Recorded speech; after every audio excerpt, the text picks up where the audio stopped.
Hey guys, the long, agonizing wait for the next chapter in the world's most enduring treasure hunt is finally over. And if the Season 13 premiere of The Curse of Oak Island is any indication, we are in for the most consequential year yet.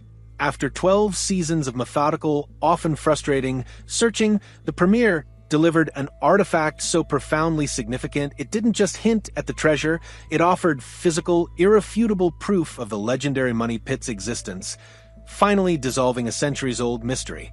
The bombshell revelation, delivered not just in the main episode but expanded upon in the essential drilling down segment, was centered on a single bent, ancient Portuguese silver coin. But this wasn't just any coin. Presented in the hallowed war room, this unassuming piece of metal is believed to be the exact same shiny object surreptitiously pocketed by Foreman James Pitblato in 1849, an incident that has been a cornerstone of the money pit legend for over 170 years. To me, it's proof that something is at the bottom of the money pit, declared Rick Lagina, capturing the magnitude of the moment. And, as Marty Lagina later commented, if this coin were 100% known to be what came out of the money pit, it's the strongest thing we have ever found. The collective gasp from the team and the global audience was palpable. This is the ultimate validation, the definitive answer to the question. Was there ever anything there at all? The entire story of this coin, which immediately became the most important artifact found to date, stems from the notorious Pitblato Incident of 1849. In 1849, the Truro Company was deep into a search operation in the legendary money pit. Facing the constant challenge of flooding, Foreman James Pitblato oversaw a crucial auger operation, probing nearly 100 feet below the flood level. The auger, a testament to the persistent early seekers, brought back incredible, yet historically frustrating reports. At a depth of 98 feet, the drill reportedly penetrated a hardwood surface, about 2 feet of loose metal pieces, another hardwood surface, another 2 feet of loose metal. This pattern suggested nothing less than 2 treasure chests stacked one atop the other. It was a tantalizing, heartbreaking moment in Oak Island lore. But the mystery deepened when the drill was pulled to the surface. Pitblato, the foreman, was observed removing a reported shiny object from the end of the auger.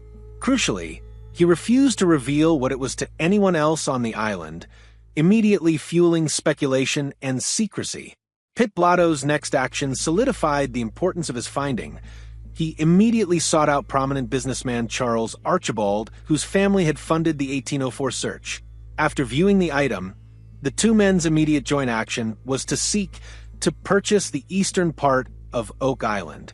This highly suggestive move spoke volumes. They had seen something so significant that they were convinced the treasure was real and immediately acted to secure their own stake in the prize.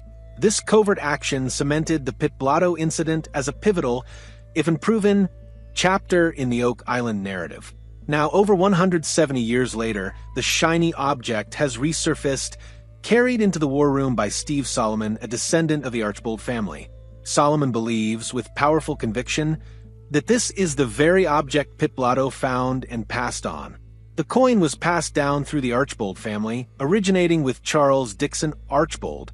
The hypothesis is compelling. Pitblato, needing to prove his license to search for treasure, gave the item to Archibald as definitive proof of the money pit's existence, and Archibald subsequently left it to his family when he departed the island in the 1850s. Identification and analysis. Identity: it is a silver Portuguese coin. Type: identified as a Torns de Seidel. Date: it dates from the reign of King Ferdinand I, 1367 to 1383. Authenticity: metallurgist Emma Culligan later confirmed the coin as absolutely genuine. Composition: it contains 37.5% silver and is slightly larger than a quarter. The discovery of the Torns de Seidel is the definitive game-changer the team has been waiting for. Its significance echoes through history, validating multiple avenues of Oak Island research. The coin's date, the late 14th century, is crucial. This places it directly in the historical window surrounding the dissolution of the notorious Knights Templar in 1307. Following their suppression, the Templars sought refuge in Portugal, where they were effectively re-established as the Knights of Christ. The presence of a Portuguese coin from this exact time period, 180 feet beneath the surface of a remote island in Nova Scotia, acts as a powerful tether, reinforcing the long-held hypothesis that the Templars or their successors were the original depositors of the money pit contents. This medieval link is now solidified by tangible proof, transforming it from tantalizing theory to historical evidence. The coin is in remarkable condition, suggesting it was not widely circulated. This detail is hugely important. It indicates the coin was likely sealed in a container or chest, one of the loose metal pieces Pitblato drilled into. The preservation implies an intentional effort to protect its contents. Furthermore, the coin is slightly bent, a characteristic easily explained by the heat and force of the 1849 auger drilling through the chest and hitting the object, a stunningly literal link to the historical event. The existence of this coin has given the Laginas and their team absolute confidence to pursue an aggressive new search strategy. Having definitively proven that treasure was, and likely still is, at the bottom of the money pit, the focus is now squarely on the subterranean geography, the deeper solution channel. The current theory holds that the treasure, including this coin and other remnants of the chests, fell into the solution channel after the original structure was compromised. The team is now dedicating its resources to aggressively exploring this deep, water-filled labyrinth. As Marty Lagina stated, this artifact is the strongest thing we have ever found, and it provides the unequivocal go-ahead the team needed. The significance of the Portuguese coin set the perfect stage for the season's technical overhaul, which was extensively covered in the premiere. Dr. Ian Spooner, the resident geoscientist, provided further encouragement, confirming that testing has continued on the remaining deep plastic pipes. There are still precious metals, new techniques, and we learned that the metals are still there. Could be coming from deeper than we thought. This confirmed metallic presence, coupled with the Pitblato coin, makes the solution channel the priority. As one of the guests noted, the team has explored less than 5% of the solution channel. This realization means there is a vast, unmapped, and potentially treasure-filled network beneath the island. The team is now committed to targets reaching 210 feet, finally going deep enough to properly penetrate and sample the channel. The team has shifted away from the percussive or hammering nature of the old hammer grab. The season's new focus requires a different approach, one designed to retrieve treasure rather than damage or drive it deeper. This is where the massive new drilling equipment comes in, including huge, customized augers. The team has introduced colossal 7-foot-wide augers equipped with carbide teeth. These augers are designed to screw themselves down into the earth. A far gentler, more controlled process than the previous method. As explained in the segment, the old hammer grab was constantly banging the bottom of the caissons, which is believed to be what caused the plug to fall out last season, potentially sending the main treasure cache further down into the channel. The new augers and the accompanying scooping drum, designed to hit the channel floor and scoop up muddy, non-driven contents, are designed to bore down and create a clean, safe, and retrievable space. As Marty Lagina admitted, we're learning as we go, and this new approach, 13 years in, is the most refined and promising yet. Beyond the coin, other spoils from the drilling offered yet another layer of historical validation. Artifacts found in the spoils of the drilling operation confirmed the island's continuous history of activity. Searcher artifact. A piece of a drill casing was definitively identified as belonging to one of the searcher operations, a piece of 19th or 20th century history. Depositor artifact. Critically, an old metal piece was analyzed by Emma Culligan and determined to be made with no modern alloys, dating it to the pre-1795 depositor era. This is another proof-of-concept find. A piece of metal dating prior to the money pit's supposed discovery, found 180 feet underground. This begs the ultimate question: who was down there and what were they doing? The logical answer, once again, points directly back to the medieval European connection established by the Portuguese coin. The premiere didn't just focus on the money pit. It also offered a tantalizing new feature on Lot 5. Following a clue from Fiona, The team explored a rock feature that looked odd. Excavation revealed a classic pits and mounds structure, an ancient method for marking a location, often used by the Romans and Vikings. This feature consists of a main stone, which appears to have been split and allowed to fall over, surrounded by other rocks. As an ancient survey marker or waypoint, it suggests the island's geometry is dictated by an ancient, deliberate plan. The team's decision to leave half of it intact will allow them to create a mirror image and potentially extrapolate a clear starting point or direction for the original surveyors.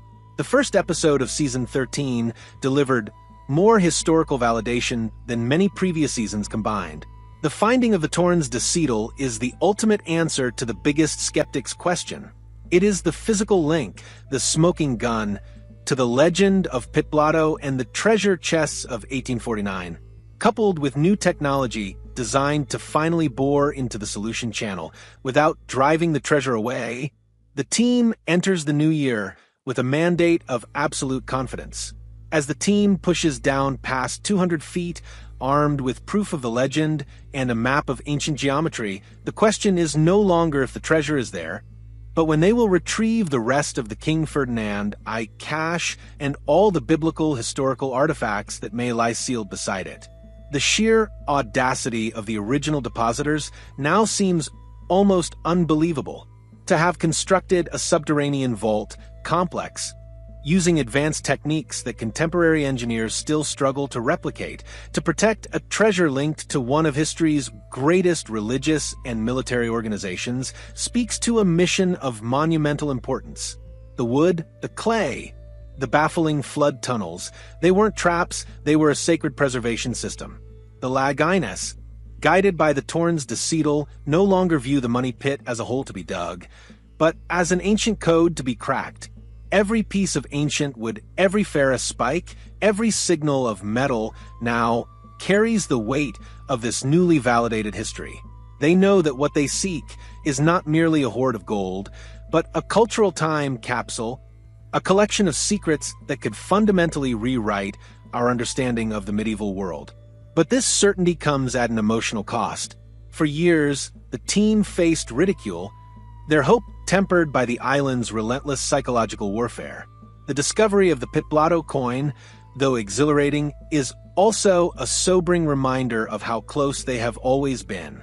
The coin proves that treasure was within inches of their predecessors' grasp, only to be snatched away by geological compromise or human error. This realization fuels a palpable, desperate urgency. They are now operating under the terrifying pressure that the remaining, uncompromised portion of the treasure may be in a state of precarious suspension, waiting only for one small seismic shift or one wrong move to disappear forever into the unexplored voids of the Atlantic Ocean's influence. The true significance of the 14th century Portuguese coin is its function as a geopolitical waypoint. Portugal, standing on the edge of the known world, became the launch pad for the great age of exploration. Is it possible that this coin, struck just before the rise of Portuguese global power, is not simply a piece of loose change, but a deliberate marker of ownership, a declaration by the Knights of Christ that this remote island was their final, inviolable repository? When combined with the cryptic pits and mounds marker found far across the island, a breathtaking image begins to emerge. A complex, surveyed landscape where every rock and depth serves a sacred purpose. The island is not merely hiding the treasure, it is the treasure map, with the technical capacity to bore deep and a moral certainty validated by 174-year-old silver. Season 13 is poised for an unparalleled climax. Marty Lagina's conviction that the coin is the strongest thing we have ever found is now the team's singular mantra. They are no longer seeking an abstract legend. They are chasing the rest of King Ferdinand I's cache, a trail of evidence leading inexorably to the deep, dark heart of the solution channel. If the money pit was the lock, the Portuguese coin is the long-lost key. The world watches holding its breath as the team prepares to confront the deepest secret of Oak Island and, finally, break the curse.